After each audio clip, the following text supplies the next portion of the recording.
and we are live. Welcome to Olivia's Stories, ladies and gentlemen. Story number 1. I've promised myself never to attend a bachelor's party again. I have my reasons, which I'll get to in a moment. The last bachelor party I attended ended up with me sleeping with an athlete and cheating on my husband. I messed up big time. I can only hope that things don't end up worse than they already are. I've always been told that bachelor parties are wild and unpredictable, but I never imagined being on the receiving end of the wild activities. I never thought I'd be the one doing any of those wild things. That's why it hurts so much to realize that I let my guard down and now I've done something I'm ashamed of. I'm really scared, guys. I don't know what to do. I'm scared that my husband will find out and then I'll be in trouble. If he finds out, I'm done for. I just know he'll never forgive me. There's no way he'll just forget what happened that night. I'm scared. I have a lot of reasons to be scared. My name is Elena. I'm 31. I'm 31 years old. I'm an old dancer and choreographer. I've been a choreographer for almost 10 years. I fell in love with it at a very young age. My husband is a journalist. I'm not going to reveal his real name because I want to keep his identity private. I'll just refer to him as Danny. He's 32 years old, and he has an obsession with journalism. I'm a dancer and a journalist. I know some of you might wonder how such an odd match ever came to be. To be honest, sometimes I also wonder how we managed to get married despite our weird professional backgrounds. Danny and I have been married for 3 years now. We don't have kids yet because we're always traveling for one thing or another. We decided not to have kids until we're absolutely sure that we'd have enough time to raise them properly. I travel a lot because of my job as a dancer and choreographer. That's how I ended up traveling to Chicago for a wedding. It was a client's wedding, and I didn't know anyone there except the client, who'd been an old friend of mine. That wedding is what led me to be in this narrow. In hindsight, I wish I'd turned down the job and never gone to the wedding. But that's not how things work. When I first got the gig, I spoke to my husband about it because I always got his permission before traveling for work. He also gets my permission before traveling for work-related activities. I apologize for using the term gig. I'm old school and I tend to call things that way. In a weird way, I don't want you to judge me. When I spoke to Danny about it, he didn't have a problem. It was normal for me to travel for work, and he never complained. I think the reason he's always been cool about it is because he also travels for work on several occasions.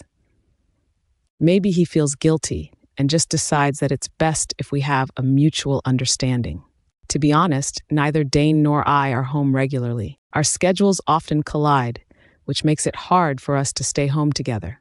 You see, we decided to wait to have kids because if we had kids now, we'd be terrible parents. Of course, we'd hire a nanny. Oh, and Dan gave me the green light to go to Chicago for work. He was also going to be traveling for work, so we both left the house again. When I got to Chicago, I had a lot of work as a choreographer. I think one of my hardest challenges is managing choreography for weddings. It's the worst type of, it was the most intense workload I've ever had, but I had to take it on because I needed the money.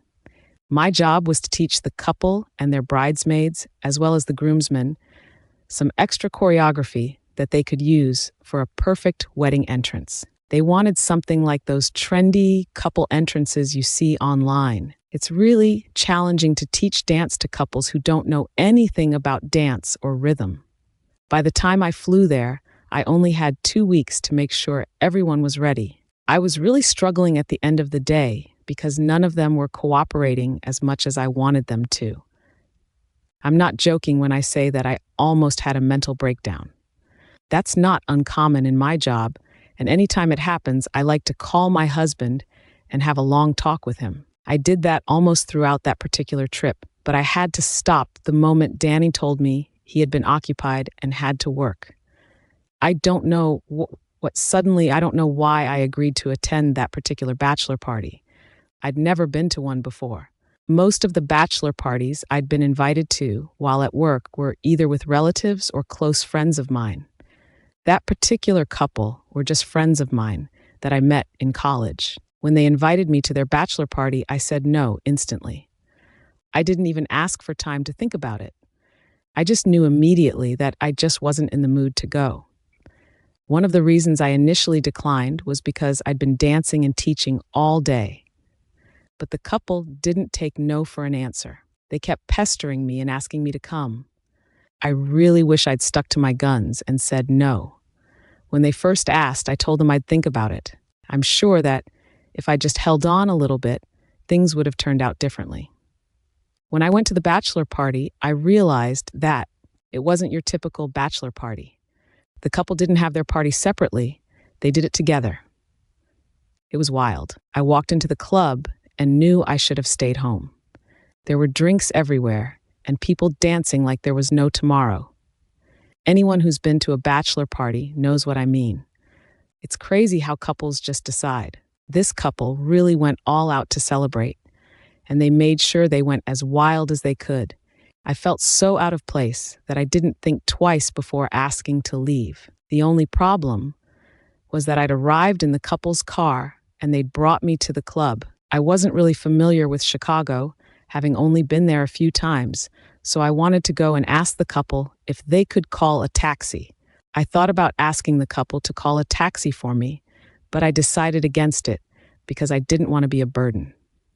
I also didn't want to inconvenience them by asking to be taken to a different location than where they were going.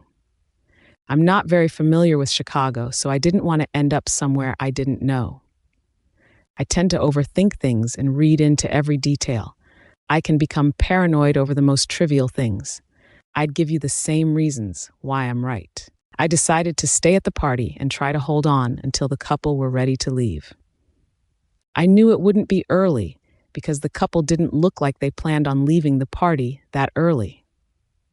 I just walked around and tasted the food that they had on display. I never want to miss a chance to.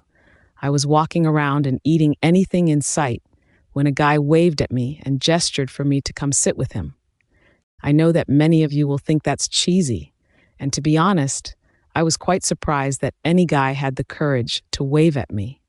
I was so insecure that I thought I had a sign on my head that said married, so I never really expected any guy to call out to me. But I was wrong, and the fact that I was married was not visible. Just to let you all know, I don't have a wedding ring. If you're thinking that, it didn't even last 6 months before I lost it somewhere. My husband also misplaced his too. I'm sure we're not the only couple who couldn't keep their wedding rings. Our job is very demanding and rough, and we understood that there was no way we could keep something as small as a ring. The first few weeks after my wedding, I had to struggle to keep it on while dancing. Sometimes it would slip off my fingers. Sometimes it would get stuck on my fingers when I misplaced it. I'll try my best to look for it, but as time went on, I stopped trying. I finally lost it because I knew that I would still be placed at the end of the day. My husband lost it while he was waiting in line with some of his colleagues to get an important interview. Journalists go through a lot of stress just to be the one to take the interview and shove their mic into the face of the person they want to interview. It's wild. My husband always tells me about it, and it's a thing I'm always fascinated by. I'm sorry to deviate, but I just wanted to make you guys understand that I did not intentionally lose my wedding ring, and I did not drop it off at the hotel intentionally when the guy called me and gestured for me to come sit with him. I tried to pretend like I did not see him calling out to me. I just assumed that he was drunk and he would eventually go away when he was tired, but at the end of the day, I was actually wrong. He didn't go away. He walked up to me and was smiling from ear to ear. I'm not joking, guys. I'm telling the truth. I honestly believed he was drunk, but I later discovered he wasn't. Instead of leaving like I thought he would, he introduced himself. I'm not going to say his real name because I don't want to reveal his identity. I'll just refer to him as Brandon. He asked me for my name, and I told him. I have to say, I found Brandon attractive when he walked up to me. I could obviously see back then that he had extremely white teeth that looked like those you see in the ads for expensive teeth whitening. He had a diamond earring on one of his ears. It looked like a diamond earring, but I'm not sure if it's fake or not. He seemed like one of those guys that look like they put a lot of money into their outfit. I didn't understand why he was suddenly interested in talking to me, but he was. I didn't push him away before Brandon came to talk to me. I'd already had 1 or 2 drinks, so I was quite tipsy and jovial. I don't even know what the bartender mixed for me, but it looked good. I just had a taste of it, but I could tell immediately after taking it that it was something strong. Brandon just started off by talking to me, and we spoke about random things. He asked me if I was related to the couple, and I said I was their choreographer. I also asked him what he told me he was a distant cousin of the groom. We went from chatting to laughing, and I honestly don't remember what we were laughing about. The party had got wild, with people dancing, drinking, and vomiting in the club. I'd never imagined a bachelor party could be so crazy. I even saw the couple doing crazy things with other people. I was caught off guard when Brandon pulled me onto the dance floor. I'm not trying to play the victim by saying that he just pulled me onto the dance floor. I was very aware of it, but I did not try to fight him. I let him drag me to the dance floor, and I felt really lightheaded. I know that I was not drunk and that I was somewhere between being conscious and being tipsy. The music and environment played a role, and I just went with the flow. I don't know if it was Brandon's expensive look and confidence. I just know that I was drawn to him at that moment. We danced and had drinks together, and that was it before things got wild. It started with a kiss, and I don't know how it got crazy. I'm being honest when I say that I didn't plan for it to get that far, but I would also be lying if I said that I didn't indulge him in any way. I know that I gave him the courage to continue doing it.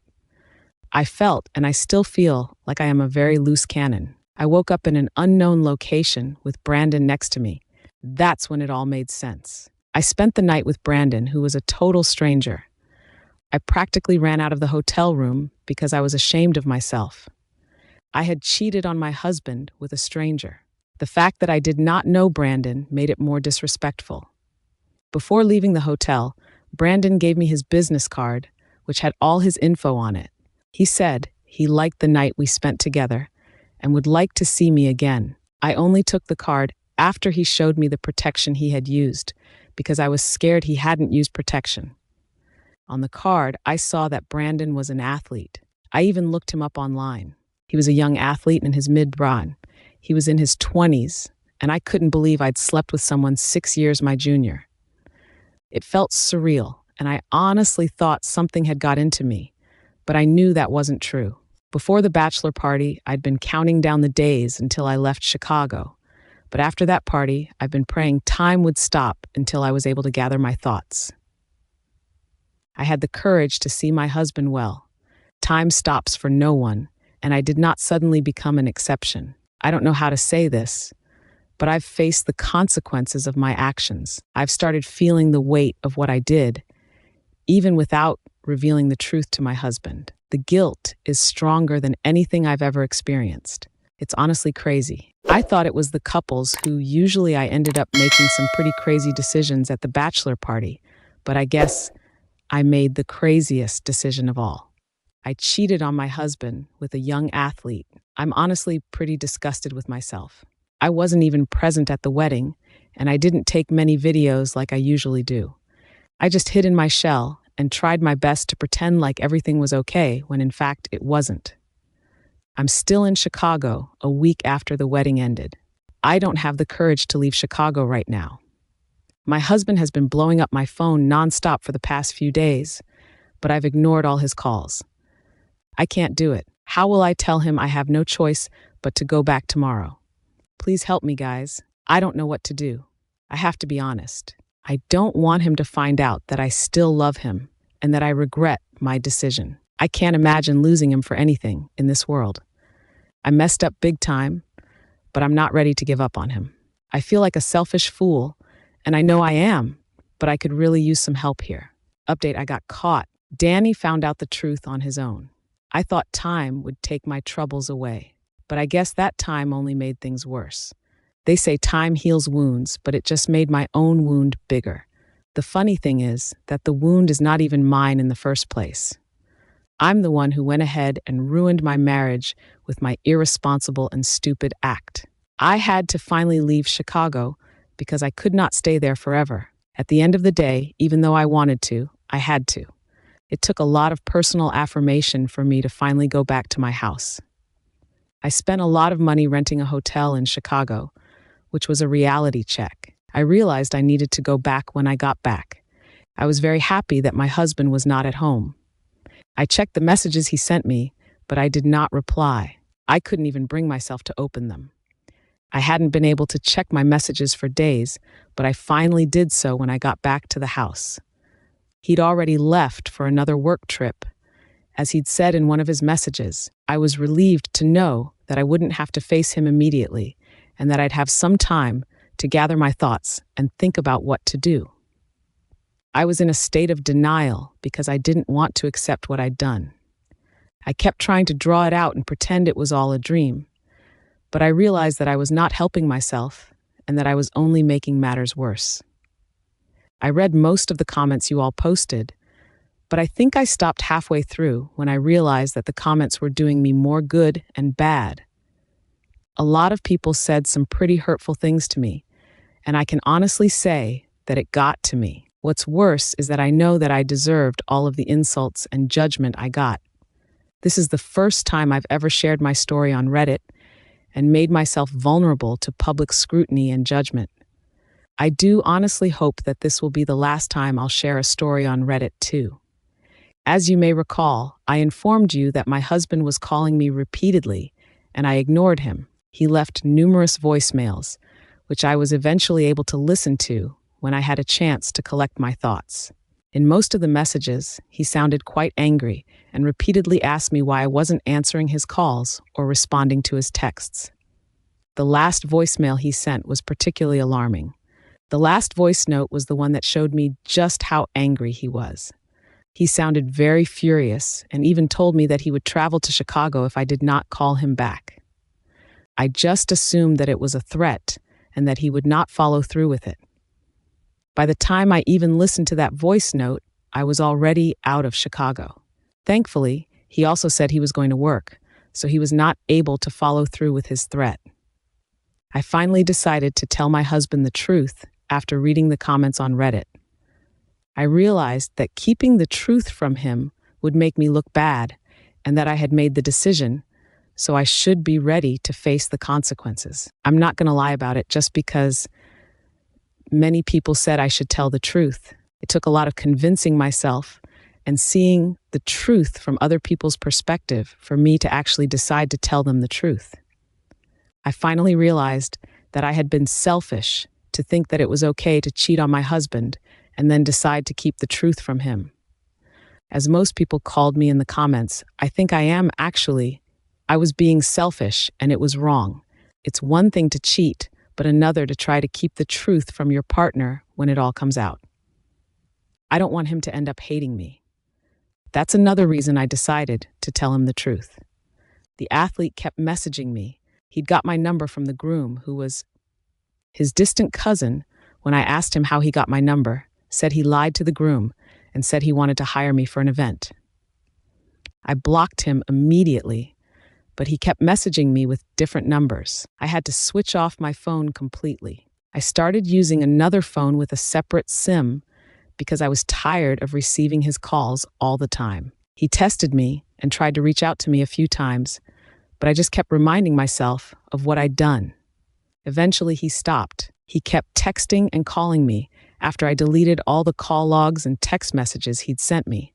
That's how I was finally able to start using my SIM again. My husband was away on business for a week.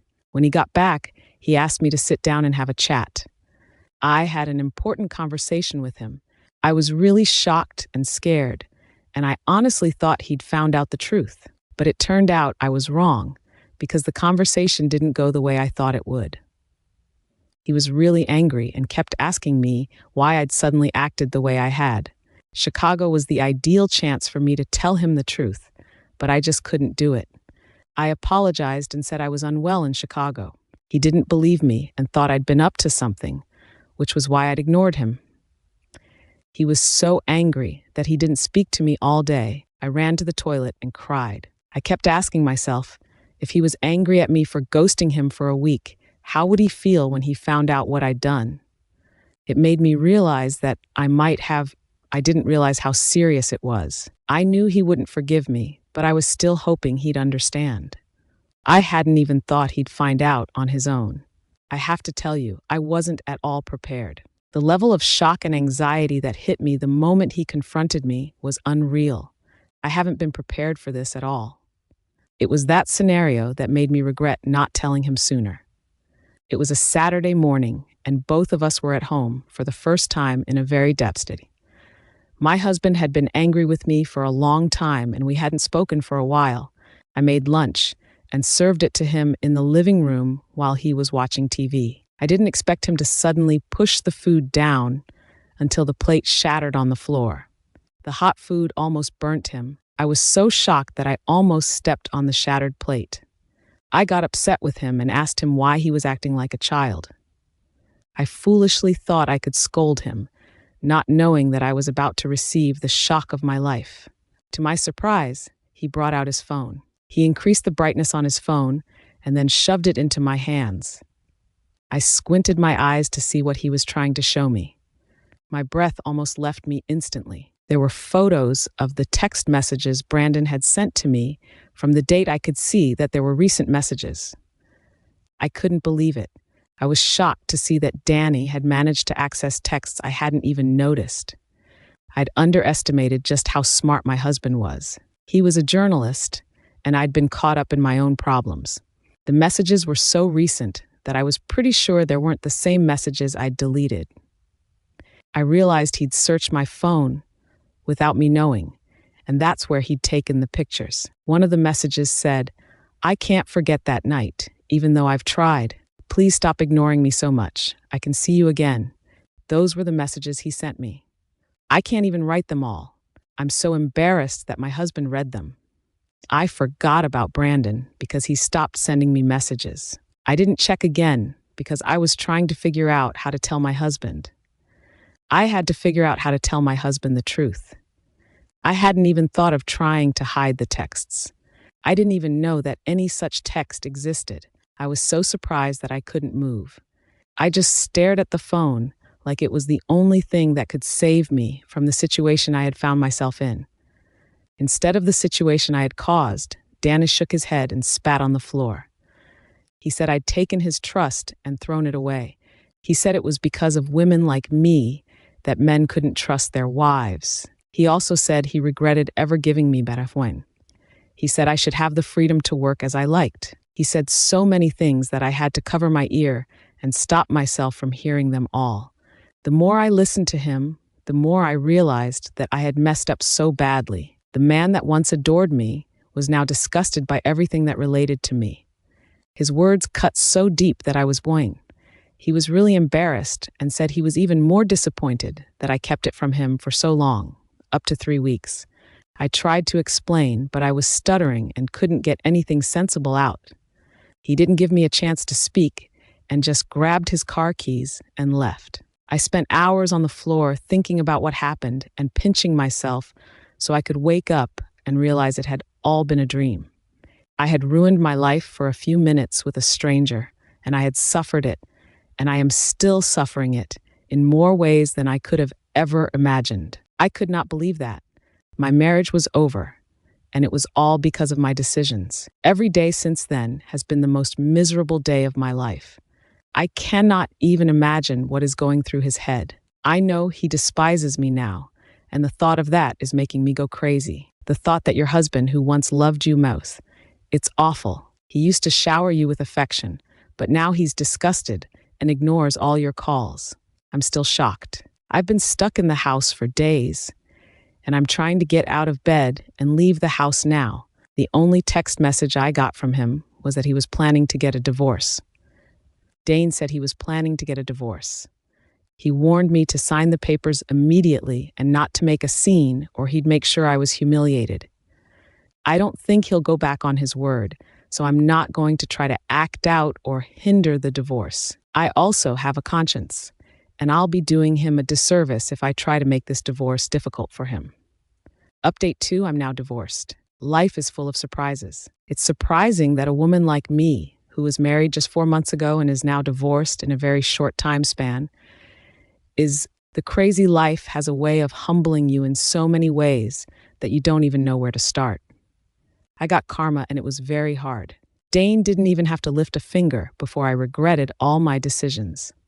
In case you're wondering what has been happening for the past 4 months, I'll gladly tell you.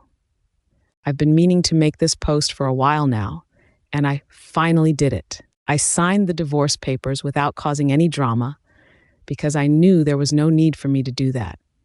I knew there was no point in dragging it out and trying to play smart when I would end up being the fool in the end. We were renting an apartment and didn't have our own place, so there was no property to fight over.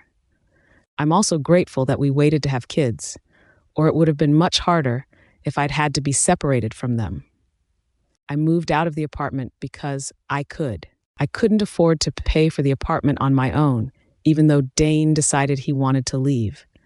I moved back to my aunt's house because I was living there before I got married. She's been a mother figure to me, and I can't tell you how upset she was. The neighbors and every single person we knew were just as shocked. People were spreading rumors and giving their own version of events. I never felt the need to correct anything that was said about me because I didn't see the point. Some people were exaggerating and adding a little bit too much salt to the wound, but I knew they weren't lying and that I had brought it upon myself, if I had. I stayed faithful to my husband and didn't look elsewhere, so I don't have a reason to be embarrassed or ashamed. Some people even call me damaged goods when they think I'm not looking, but none of them got to me, like the realization of what I'd done. I regret it every single day, and I don't know if I don't think the stigma will ever go away. It seems like everyone in the neighborhood knows the full story, and it's been 4 months now. My aunt keeps reminding me that the rumors might still affect my ability to get married. I've said that I made a mistake and I'm over it. I've realized that dwelling on the past and spending days remembering everything won't make or change anything. Dane has moved on with his life, and I deserve to move on with mine too. I have a career to get back to, and I need to start accepting the opportunities that have been coming my way. I've learned a lot from this experience, but dwelling on the past isn't going to help me move forward. I've told my aunt that I'll be staying with her for just 2 more months before I move to New York.